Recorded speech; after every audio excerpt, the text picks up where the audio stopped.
Well, hey there, this is Jerry, and I was getting started on another episode of What's Broke Today. And today, not sure what year, I have to look it up with the serial number, but I've got a TO-35 Ferguson tractor.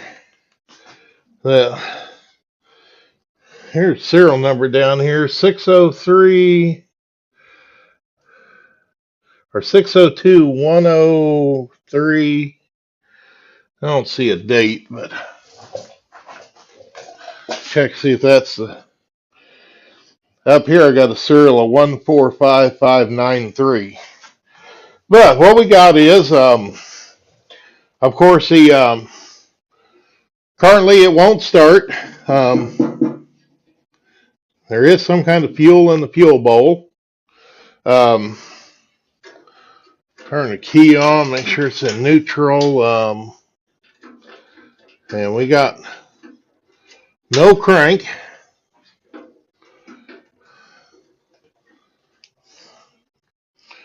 That it has been converted to 12 volts.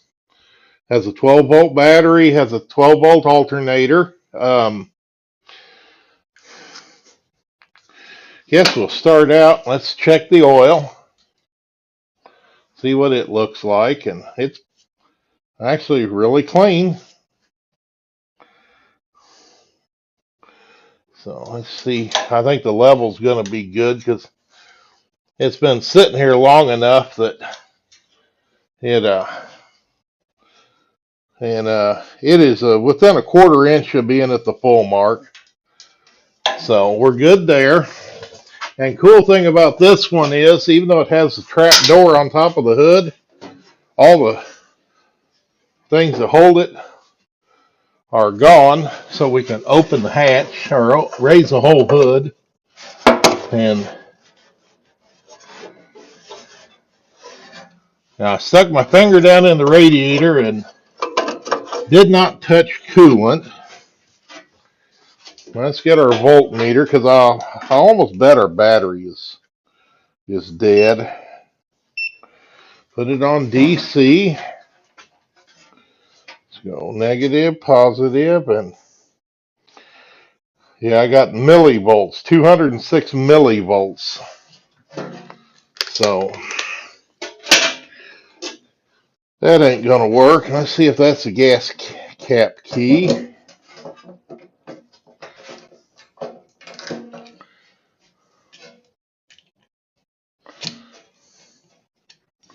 Yeah, that's the gas cap key.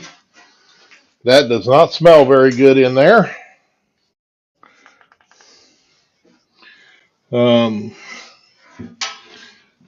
Tank looks really good, and it is dry. So it definitely needs some fuel.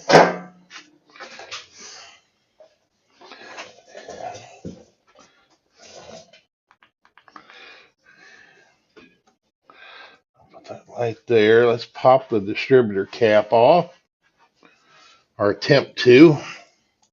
I'll put the ignition key back in. Might have to get a little screwdriver because those tabs don't want to pop off there. All right. Move the camera up a little closer so you can see, because I want to pull a spark plug out. But I got a feeling from talking to him, the running part is probably just going to be, might just be as little simple as a battery and a carb clean. So inside of that rotor looks really good. Our inside of the cap looks really good.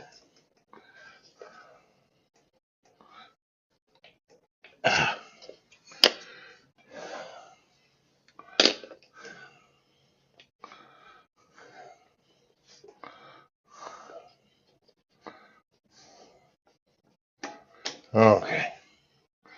Rotor's a pain to get off, but it really doesn't look that bad. I'll pull our dust cap off, and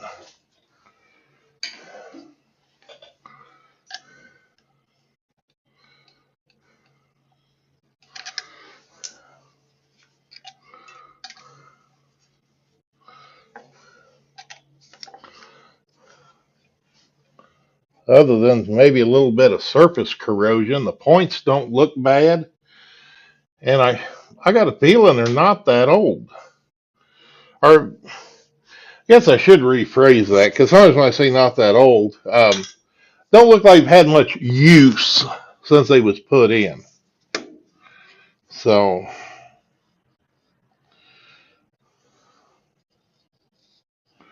the only goofy thing is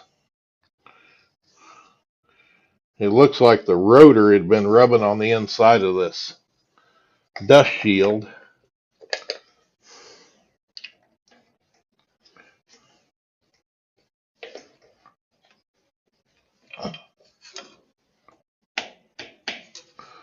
Okay.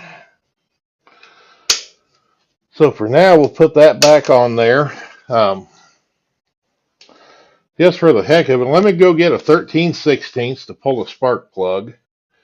And maybe see if I got a drain where I can drain fuel out of the carburetor.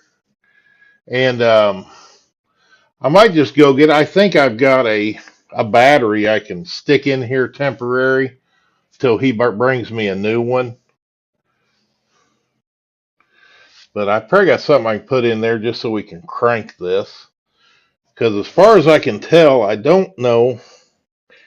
There's some kind of safety something, looks like coming up out of the bell housing, which is probably a clutch switch.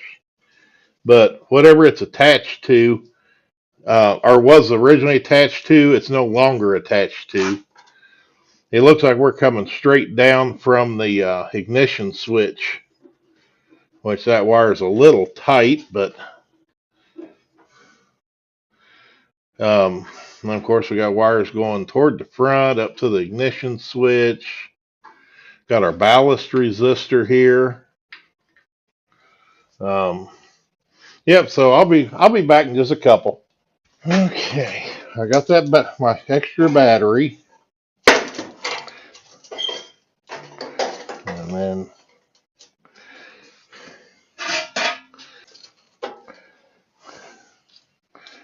then I went and got a 12, because a lot of these newer battery cable ends have 12 millimeters instead of ½ inch. So I can set that on the floor, and then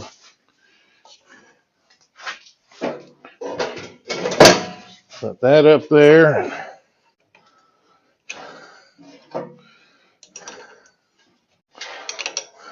Okay.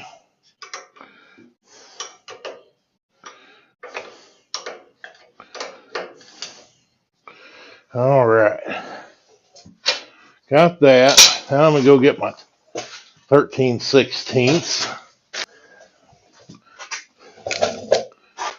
which means these have probably been in here for a very long time.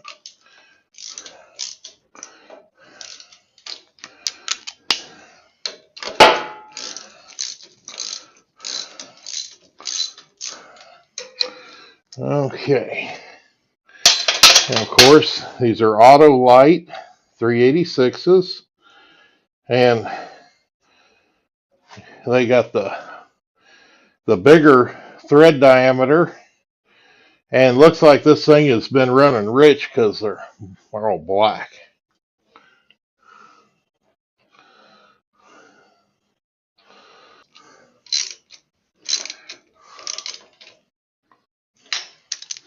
Okay, that wire back on. I'm going to pull the coil wire off, lay it up there kind of toward the head, like so I can get it wedged in there. Make sure I'm in neutral. Let's disengage our PTO.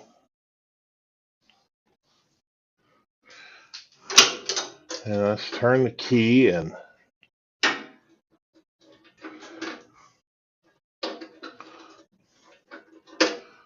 I just heard a click. It's almost like that battery I put in there ain't no good. So let's come here, put ourselves on DC volts. Let's go there, there.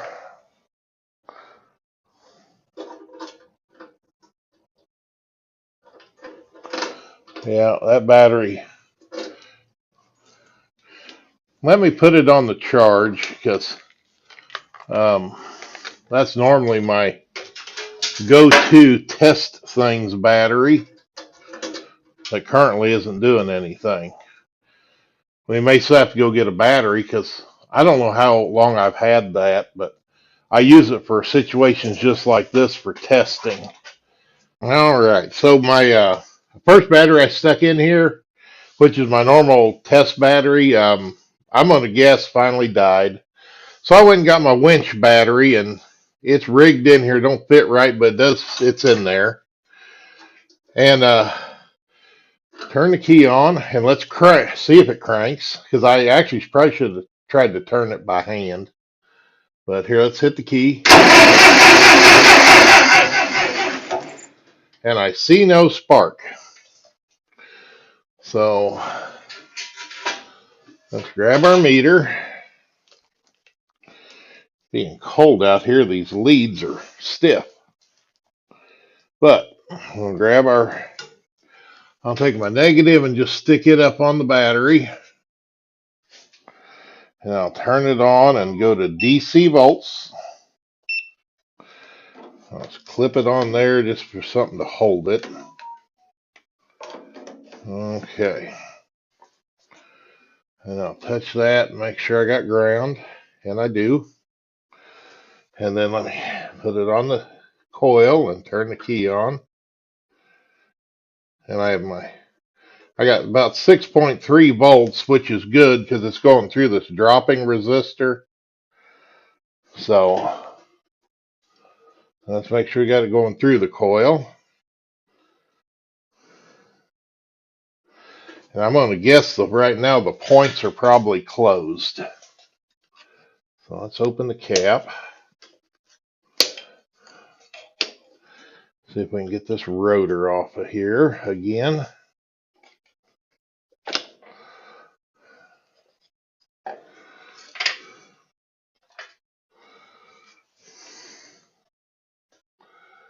Now reach in here and push the points open. Turn the key back on, and 12 volts. And it doesn't look like, yeah, it's hard to stop that and get it on the tight point. It wants to go just a hair past. So I'm going to start out with, I'm going to go get some super fine emery cloth, or actually it's wet dry sandpaper. Yeah, I'm going to sand those points first, and then we'll see if we can get spark. Yep. I actually did have some emery cloth handy, so make sure the key's off, because anytime the key's on, these points are hot, or has 12 volts.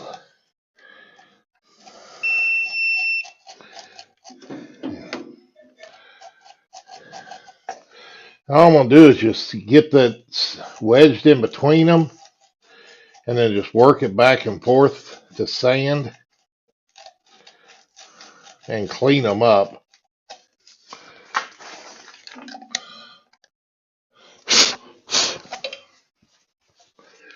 Okay.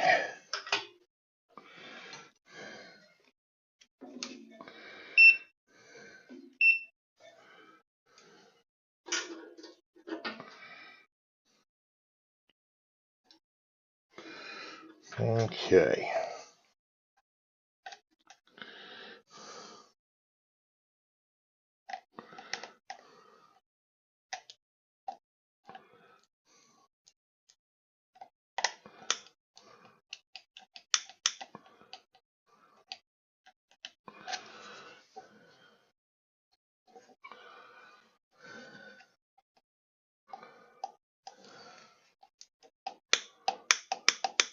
Okay, I'm getting a spark, so let's crank it because I think I'm partially up on a lobe.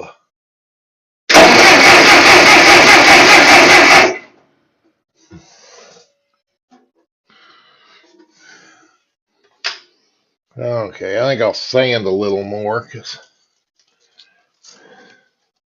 and we might need to I'll have to look up and see, might need to adjust these a little too because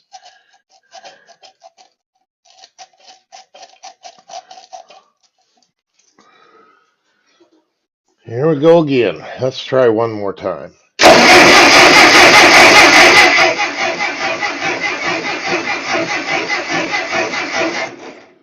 We're sparking, just not very good. Um, yeah, I need to see if I can get that rolled over and get it up on a lobe.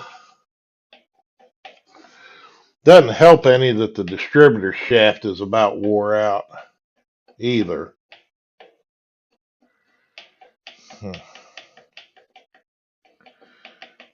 Might have to pull the distributor out and see if I can fix that.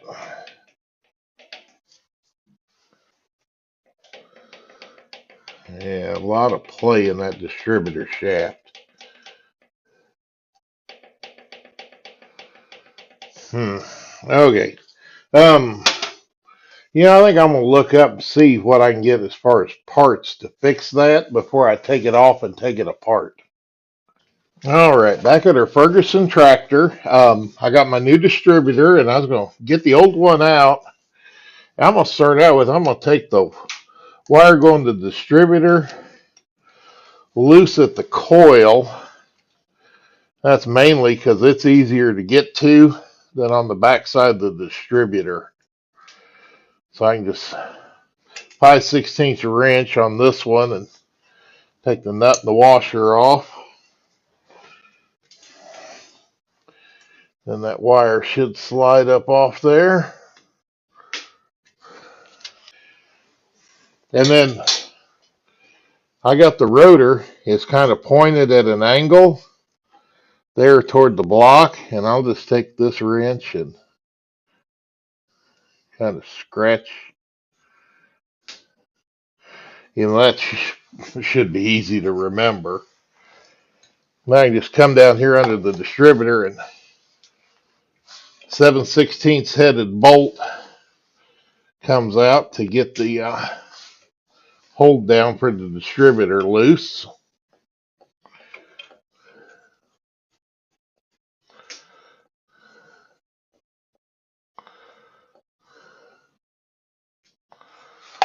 Okay. And then this should, it's not stuck in the block, slide right up out of there. All right.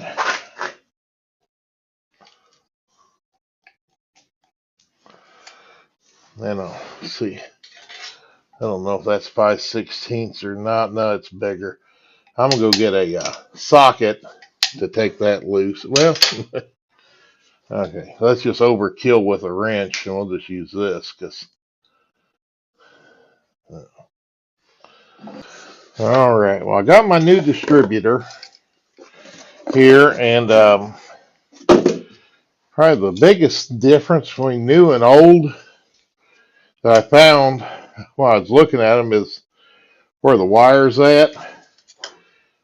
So I'm just going to take my wrench and loosen this up.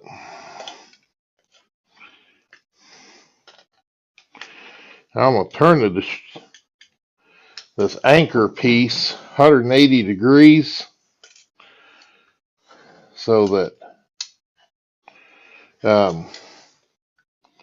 that wire is pointed in the same direction it was before for the hooking up from the distributor to the coil. Like that. I'm going to loosen that nut. Grab this wire. All right. Tighten that up. Now I'm going to get my, since I know how this has to drop down. Oh, now I better just put an O-ring on there. I went to take the old one off, and it is petrified. So let's just set that back there.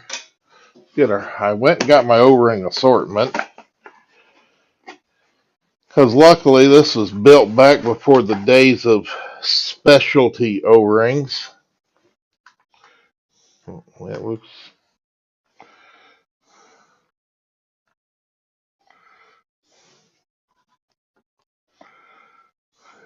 It's too big. That's got to be it right there. Okay. And modern stuff we get today, seems like they make a special O-ring so you can't just use whatever. So we can put that up on there. And of course the adjuster goes that way. We know the rotor's got to end up pointing at my little scratch I made on the block in the dirt. So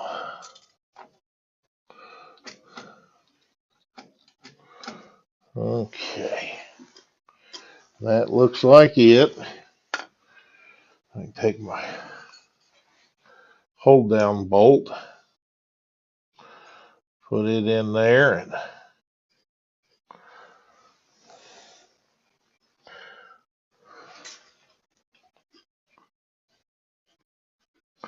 I'm just going to kind of center that up, because the original distributor you adjusted loosening this bolt anyway. This new one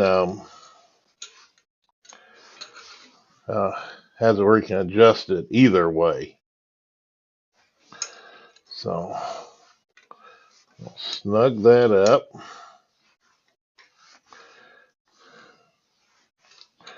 For now. Okay. I can take that, put it up on the coil. Because this isn't the original coil, I don't think. Because, you know, the hardware on it's in such good shape. I imagine since this thing's been converted to 12 volts, it's probably a 12 volt coil. And then, of course, we've got a ballast resistor back here. Okay, there's that. I will go ahead and pull the rotor off. Pull this cap off and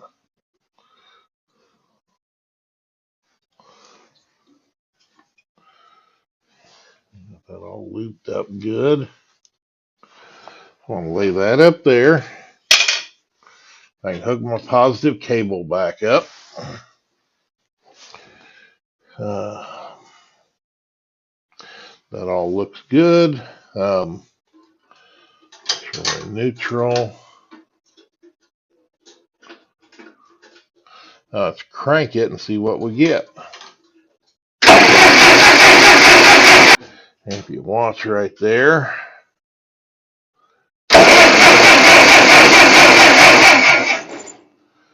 we have good spark. So that's, well, like that. Key off. Unhook the battery. We can take our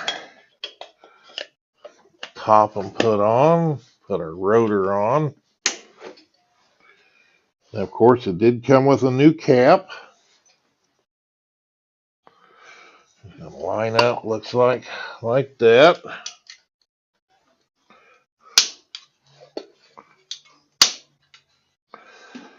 And then I'm just going to take these wires and hold it in the similar orientation that it is now. And just one by one move the wires.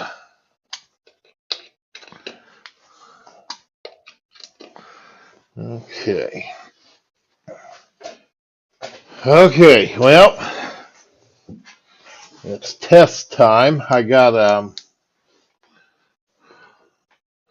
put put gas in the tank. The bowl there's full.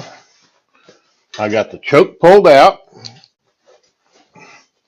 I do have the throttle turned way down. We're in neutral. Okay, that one's on me. I had the throttle the wrong direction.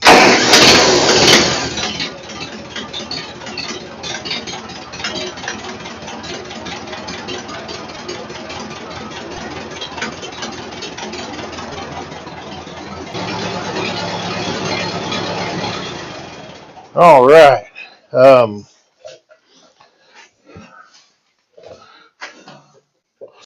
think now I'm going to shut this fuel off. And I'm going to see if I can get this float bowl. Let's see.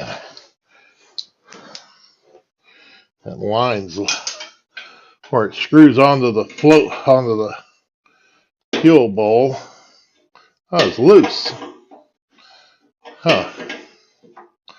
I saw gas drip down here on the bell housing. And huh.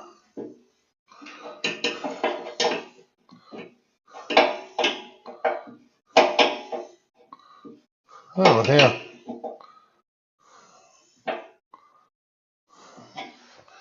About 2 turns too loose. And when I shine my flashlight through the side of the bowl, and I don't know if I can grab the camera. Okay, I'm going to get up there kind of close. I should get that out of the way. And I shine my light up there.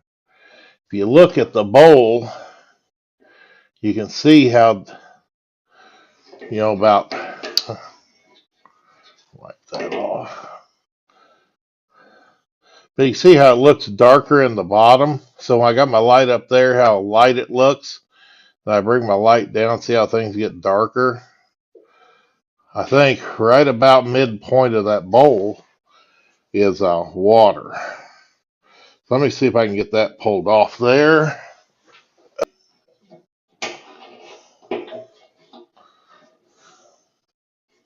Worst thing about this, not knowing when's the last time this thing was off, liable to mess up the gasket on the bowl.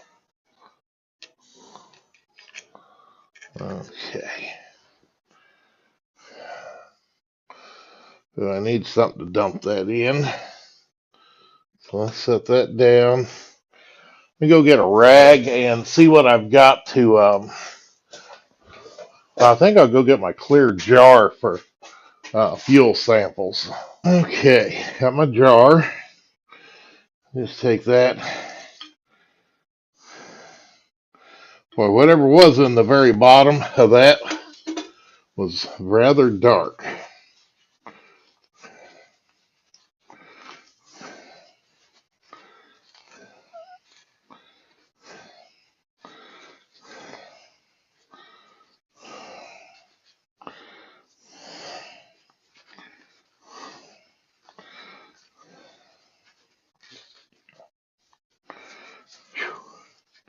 That might not have been water. That just might have been old stale gas.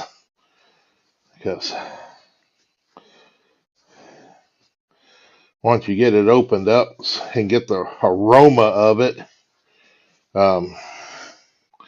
it's rather pungent. Okay, so let's get that back up there. The big key is going to be, when I tighten this up, does it leak? That'd be the only worry I got. Okay.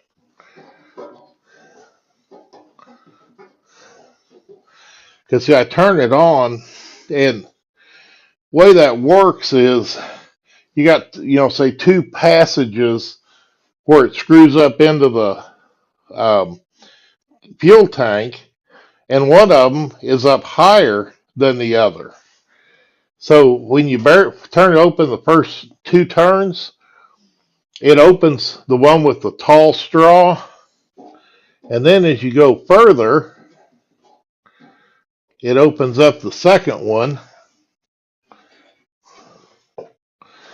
Let me loosen up that line. Or somebody had that loose so they could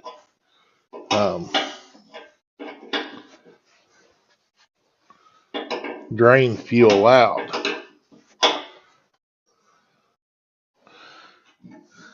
As we let the air out, and I'm going to have to pour more fuel in it because I didn't pour that much, was afraid I'd start pouring and it'd start leaking. Got about 2 gallons in this can. I'm just going to dump them all in. Now, of course, this is ethanol-free premium I'm putting in just because it,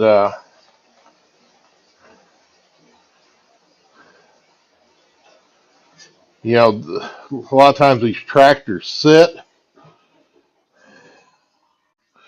Not to mention when this thing was built back in '55, we didn't have ethanol-based fuels. Oh, of course, it has a locking gas cap. I'll put that on. All right. Now we're slowly, our fuel bowl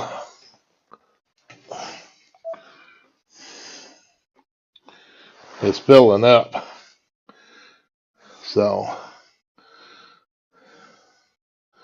I'll let it finish filling up, then I'll tighten the line as soon as it starts leaking gas. Check the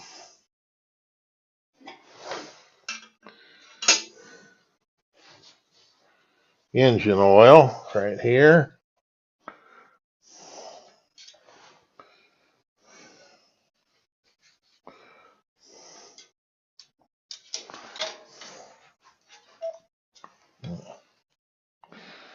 A little low, but not excessively low. And so far, my floor dry that I put down, I have no new puddles.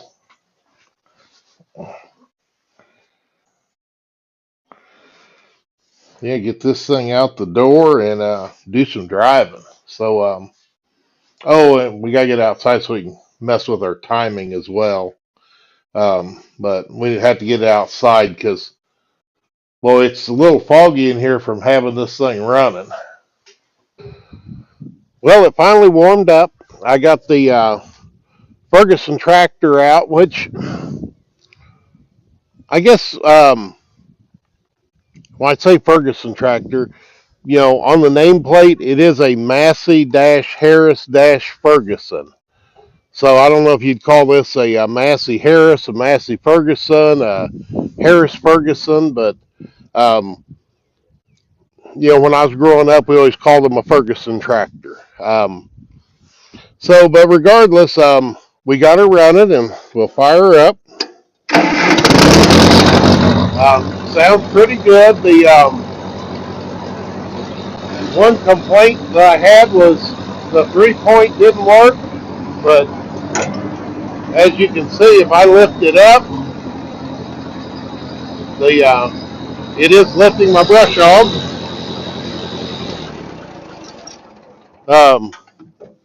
Now it does drop when you shut it off, which yes, I haven't dug into that yet, but usually when it does that, it's inside under the seat. There's a hydraulic cylinder and piston that turns the rock shaft that lifts the 3-point. Usually that thing's leaking, and we have to go back to if memory serves correct. Originally these came with a piston that had rings on it similar to what you have for piston rings on an engine. Was never a perfect sealing system. I don't even know if it was ever designed to hold the 3-point up for very long, but we're not going to get into that on this video. But I am going to start on another video and do some inspecting and checking, because you can pull the side cover off for the where you engage the PTO shaft, and start it up, have it running, lift it up and look inside there and see if that cylinder is what's leaking. So, but I'll probably check that. But other than that, this old tractor is running and sounding actually pretty good. I bet that muffler is probably burnt out or rusted out from age, but it sounds good. It runs good. So, hey, I appreciate you watching this video on the Massey Harris Ferguson TO-35 tractor, and stay tuned because I may have a video coming on the hydraulic lift that I may do a short one on checking it, and then I'll have to get with him and see if he wants me to fix or do anything with it or not. But hey, I do appreciate you watching, and I'll say anybody that's not a subscriber better join on in because no telling what else you'll see on What's Broke Today. Thank you.